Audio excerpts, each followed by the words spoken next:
Hi, I'm Ryan, and this is Up to Speed. Today, I'm going to tell you how to use your flashlight like a pro. Your flashlight like a pro? Is that even necessary? Take a look.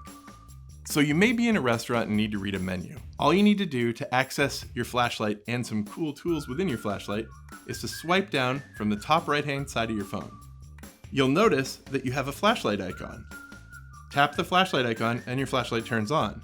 But let's say you don't want to be obnoxious and go full blast in a dark restaurant. You can actually hold down the flashlight icon, and you'll see now you have a whole bunch of levels to choose from. So as I drag my finger up and down, I'm changing the intensity of the flashlight. So maybe I just need half a flashlight now. What's really cool about this is my phone's gonna remember exactly where I was. So if I turn my flashlight off and then back on again, it's gonna remember that I was at half power and it's gonna stay there.